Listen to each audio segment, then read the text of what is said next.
Hey team, welcome to week 4 of Principles of Supervision, OS 180.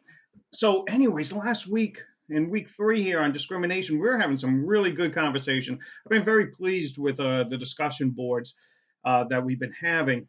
And I threw a couple of wrenches out there in discrimination because some people, are very, you're very correct. You brought up the points of the Civil Rights Act of 1964 and EEO. And the case studies that I presented to you are pretty cut and dry. The Disney case with the Hajib is, in my mind, pretty cut and dry.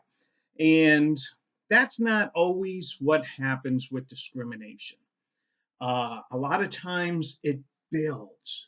And I threw some wrenches in there in the discussion boards to get some thought provoking going on discrimination and how it occurs. So, for instance, let's imagine that let's go back to that Disney case with the hijab. So, you hire someone, a woman, and she's working in customer service. And after, let's say, 6 months of great service, she decides she's going to become more orthodox and she wants to wear her hijab to work. You see no problem with it. So you allow. And not that you really have much to say about it, but you don't change your position or anything. And you do the right thing as a supervisor. If any employees are giving her a hard time because of it, you calibrate them and fix them. Okay, so now another 6 months of good service with her, and she decides it becomes even more orthodox. And she says, "Hey, I need my religion requires me to pray 5 times a day, and I need a prayer room. So, uh, you know, I pray at 8 o'clock, 10, noon, 2, and 5. And now I'm just making those times up. I'm not really sure. So you say, okay, we have a room that can be a designated prayer room. Uh, However, you have a lunch break and a 15-minute break in the morning and a 15-minute break in the afternoon, and you are requiring 2 more breaks. So how are you going to make up for that time? Is this now discrimination against religion? My mind, no, because it's up to the employee to say, okay, well, I need another 15 minutes in the morning and another 15 minutes in the evening. Therefore, I will work another half hour. Okay, that's a compromise. And we've been talking about conflict. So there's a compromise. However, what if not all the employees see it that way? What if some employees say, hey, I would like to work out an extra half hour at lunch if I get an extra half hour of work at the end of the day? Can I do that? Or if you find somebody who wants to be, who says, hey, yeah, I'm a pasta farian and I follow the flying spaghetti monster, look it up on the web. And so she gets to wear her hijab. And so I want to wear a colander on my head. That's my religious suit. So now you kind of have a hostile work environment going on. And I bring this up because it's not all cut and dry. It's very complicated.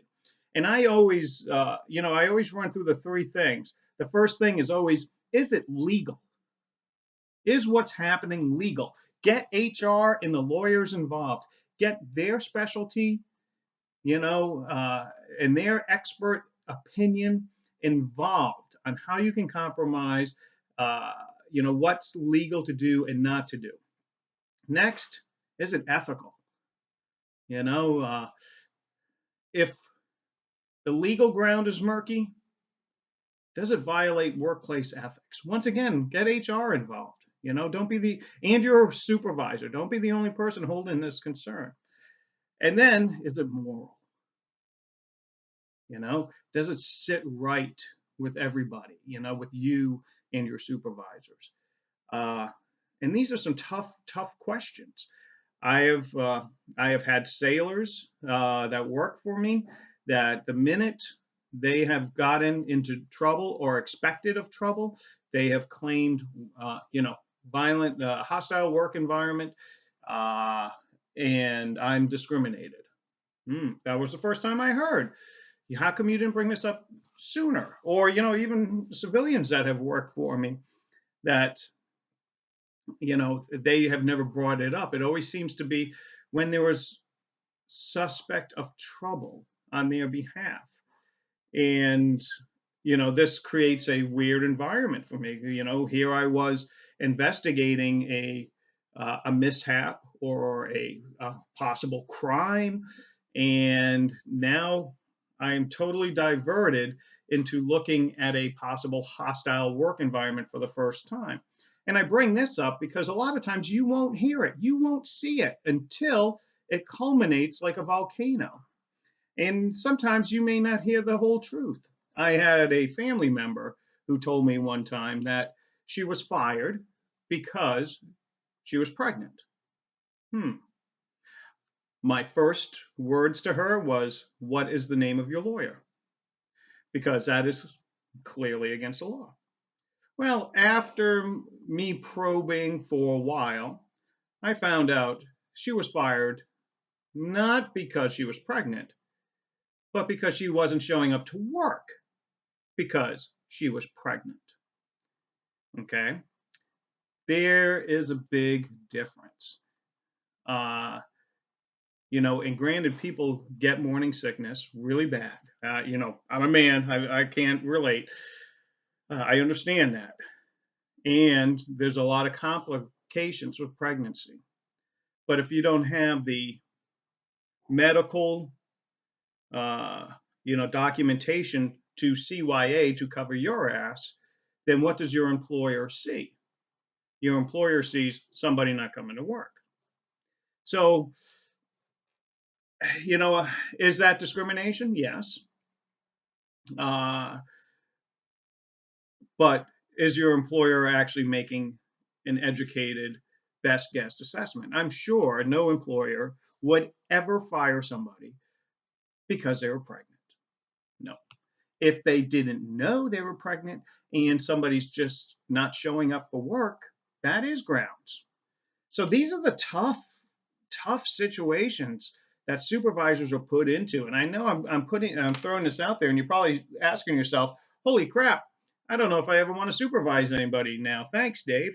Uh, that is the burden of leadership that we're talking about here. Okay, so enough about last week. Let's talk about now dealing with those problem employees. Much like I was just telling you about my family member that was pregnant there. So when we deal with problem employees this week, right, we're going to be looking at Crucial Conversations, which is a book by Kerry Patterson, and this thing called the Interact model, and how to address employees and their problems.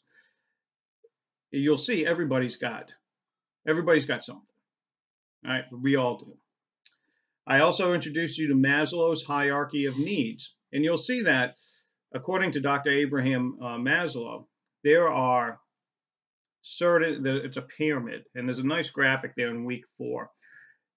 And if our safety needs, which is the base of the pyramid, and the safety needs being family, food, shelter, if those go away, it's hard to concentrate on anything else.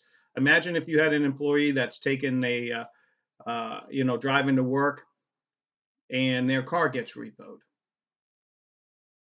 That's all they're thinking about. How am I going to get back and forth to work now that I don't have transportation? This is a safety need for them. Or if, they're in a relationship and they get divorced and half the savings account gets cleaned out, or they get kicked out of their apartment. These are safety needs. And it's really hard for employees to even concentrate or even show up for work when those safety needs are gone. So, anyways, this week we'll be taking a look at that. What else? Another paper this week. everybody take a second glance at the syllabus. You'll see there's no final paper for this course, right? It's freshman level class. It's a 1-800. It's a 100 course. There is going to be a midterm exam coming up. It's open book though, so everybody should be doing fine. I've been really impressed with the papers and the discussion boards going on. Lots of experience in this class, and I'm glad everybody is tapping into all of the experience that we have here. Okay, so that's all I have. Dave out. If you have any questions or concerns, please contact me. As I think everybody can vouch, I'm pretty good at returning everybody's phone calls and getting papers back to you in a timely manner. Okay, thanks. Once again, Dave out.